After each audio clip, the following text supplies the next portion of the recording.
Okay, and here's the third and maybe last video on chapter 6. In that previous video, I had shown the fact that carbon, when reacted with oxygen, could form CO2. That's one way of getting to CO2. But then there was an alternative, which is a two-reaction process. Sorry. Where the first we partially oxidize the carbon to carbon monoxide, and then we fully oxidize the carbon monoxide to CO2. Okay, and I had actually kind of showed that it's equivalent here, and I even threw some numbers, some energy numbers up there to show this. Now, what I wanted to say is that this was a demonstration of a very important, in fact, probably the most important takeaway from chapter 6 is something called Hess's law. And Hess's law just essentially says that you can always calculate the difference between an initial state and a final state by using intermediate states and with known values from chemical compounds. Okay, and so in fact, this top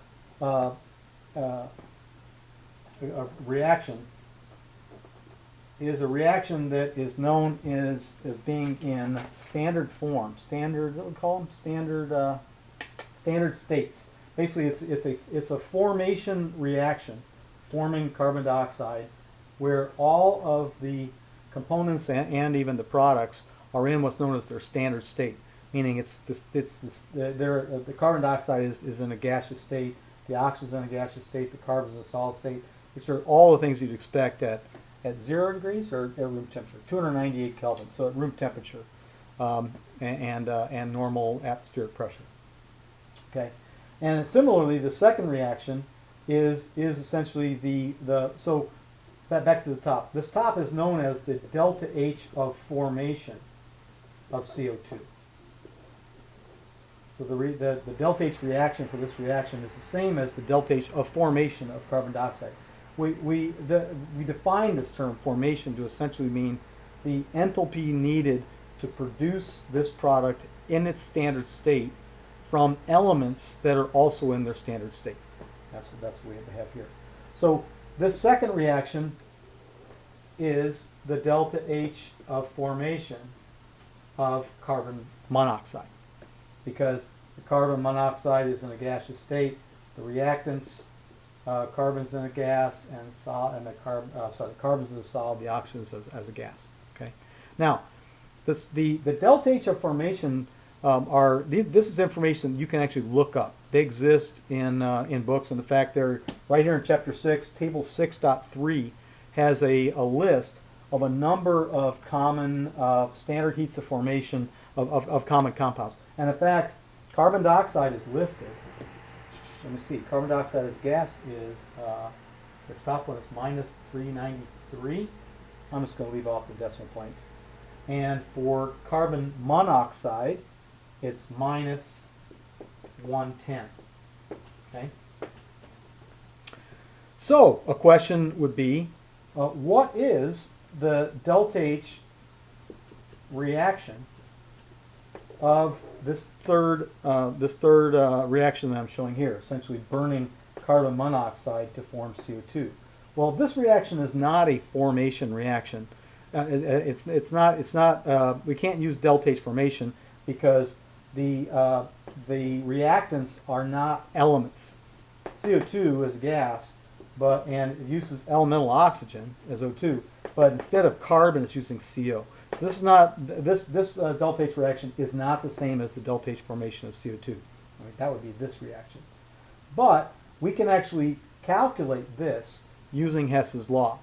And essentially what we're allowed to do is that we know that when you add these two energies together, they will be the same as this top energy, which happens to be 393. Therefore, since this intermediate was 110, we know this last one has to be the difference between 393 and 110. Essentially, that's minus 283. So the delta H reaction of this bottom reaction is 283. And we're able to calculate that simply by knowing the delta H formation of CO2 and the delta H formation of CO. Okay, there's a number of problems in the book that do this, and I think there's one in particular that's pretty good that talks about sulfur oxidation. Let's see what page that's on. Food. Didn't want to spend this much time finding it. Okay, I can't find it, so that's okay. I'm actually going to do one more of these problems though, just to kind of demonstrate how it works as well. And again, this is sort of one that I covered in the previous video, and I want to kind of tie it back into Hess's law. Again, Hess's law basically says knowing the delta H formations of the components allows you to figure out other delta H reactions, or for that matter, even to calculate what the delta H formation is of something else that you're trying to figure out. Let me give an example of that one. Okay, the reaction, or the question is, what is the delta H formation of methanol? Methanol is C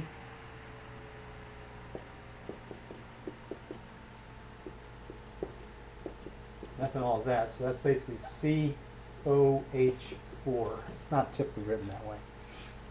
I'll write it like that. Let me write it the way you're supposed to write it, which is CH3OH. Okay. That's methanol. All right, we're going to try to find out what the delta H formation of this is. Well, all right, using the standard state delta H formation would be making methanol from its native components. Basically, it's carbon as a solid plus hydrogen, probably 2 of them as a gas, plus 1/2 of an oxygen, which is also a gas. And this has 1 carbon, 4 hydrogens, 1 oxygen, which is indeed our final product. And again, this will be as a liquid, because at room temperature methanol is a liquid. This is what we're trying to figure out. What is this delta H? Well, this is a hard one because trying to actually do this reaction in a lab would be really, really hard. But we can actually take advantage of the fact that we know of, maybe we know something about methanol, and that is we know, for example, when you burn methanol, CHOH, plus oxygen, we have to find out the stoichiometry of this, will produce carbon dioxide and water. And we'll do a quick little check to know that we need 2 waters here. That's 4, and that would be 1. And so to get 4, we need 3/2 here. Okay, so that one, this one is a reaction that let's say we know. We can actually look this one up and know that this reaction, when it's performed, has a delta, because it's a fairly well-known reaction, burning methanol, and that delta H, do I have it right? Yeah, is -638. I'm going to leave off the decimal place. Okay, kilojoules per mole. Okay, so we know this one because we looked it up in a book. And we can also look up in a book the delta H formation of carbon dioxide and water. You never have to worry about components that are already in their elemental state, so we don't have to calculate this one. But if we know the delta H formation of CO2, and we know the delta H formation of water, and we know that this total reaction generates this much energy, we can actually calculate the one unknown in the equation, which is what is the delta H of this guy. And that's actually what we're looking for. Okay, so we look them up, and I'll show you where they are in a book. Go to table 6.3, and we'll look up CO2. By the way, this is this reaction that we know is the CO2 was producing gas, and I believe the water was also gas. Yeah. So again, the combustion of methanol results in gaseous products because you're burning them. Okay, so we have to look up the delta H formation of CO2 gas and the delta H formation of water also as a gas. And we look them up in our table here, our table 6.3, carbon dioxide is 393 minus, and the water is, where is it? I can't find water, there is gas, 242. Okay? All right. Now, I wish I had more room. I'm going to continue up top here. So now when we take this reaction, we basically have the unknown, which is, X here, the delta H formation of this, plus 0 equals the delta H formation of CO2, 1 mole of it, so that's minus 393, and 2 moles of water, so plus 2 times negative 242. Okay.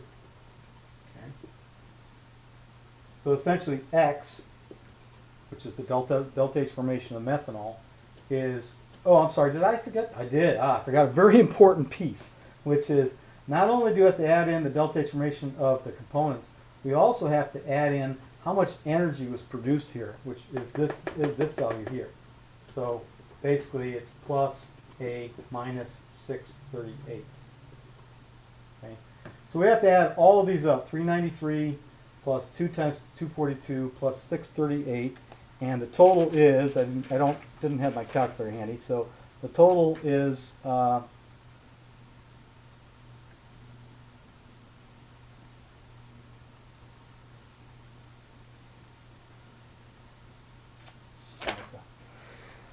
I don't want to redo this one. So the total turns out to be delta H formation of methanol. I had a sign problem, it turns out. This needs to be a plus. Turns out to be minus 239.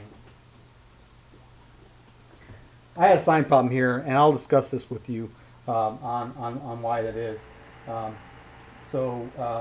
But anyway, you do all this, comes up 239, which happens to match in table 6.3. You can actually look up the delta H formation of methanol, and sure enough, it gives it as minus 238.6. So there it is. Now, I will have one follow-up video, and I'll talk about that sign error in a second.